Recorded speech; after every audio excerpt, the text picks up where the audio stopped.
Le modèle rouge est sans doute l'un des tableaux les plus étranges que je connaisse.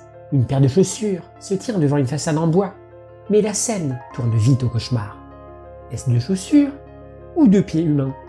Cet étrange tableau a été peint par le surréaliste belge René Magritte, né en Belgique, à Lessines en 1898 et mort à Bruxelles en 1967, et marié à Georgette Berger. Coucou, tu veux voir Magritte? La mère du petit René était dépressive. Elle finit par se jeter d'un pont en 1912.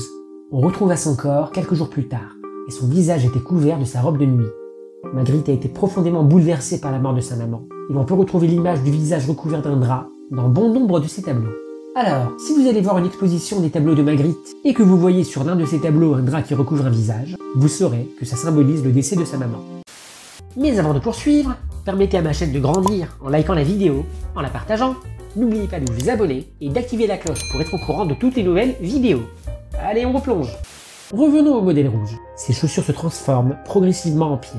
Le rendu est soigné, les veines sont gonflées, et l'on peut presque sentir le cuir se métamorphoser en chair chaude.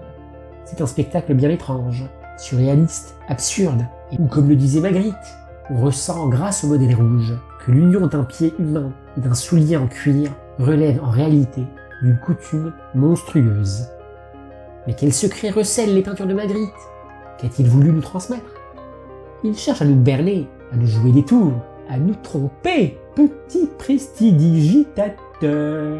Oh, qu'il est vilain! Mais c'est un coquin! Tu n'as pas honte? Tous les moyens sont bons pour nous faire douter de notre perception et de notre esprit. Ah, je suis complètement fou! Votre tête se met à tourner? Vous commencez à avoir la nausée? Eh ben, c'est exactement ce que je ressens lorsque je contemple un tableau de Jackson Pollock.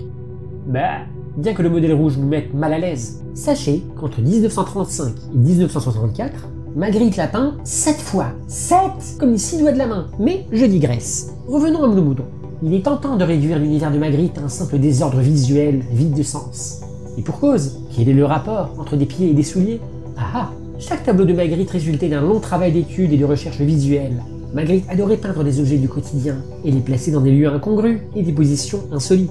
Mais pourquoi tu fais ça, mon garçon? Tu n'es pas un petit peu con? Eh bien, figurez-vous qu'une nuit, en 1933, notre petit artiste belge dormait profondément. Et c'est là qu'en pleine phase de sommeil paradoxal, il rêva d'une cage. Et dans la cage, il y avait un gros œuf. Un œuf monstrueux. Au réveil, incapable de se défaire de ce songe, il se mit à cogiter. Que vient faire un œuf dans une cage? Ça n'a aucun sens. Mais au diable l'esprit cartésien!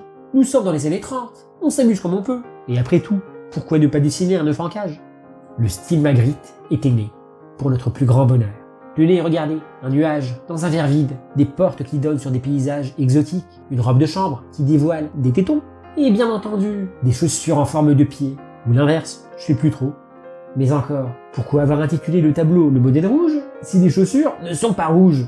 On raconte qu'après avoir fini de peindre une toile, Magritte conviait des amis chez lui, et il leur demanda de deviner le processus créatif qui l'avait conduit à peindre le tableau. Il choisissait ensuite la réponse qui lui plaisait le plus pour nommer le tableau. Et c'est sans doute la raison pour laquelle le modèle rouge s'appelle le modèle rouge.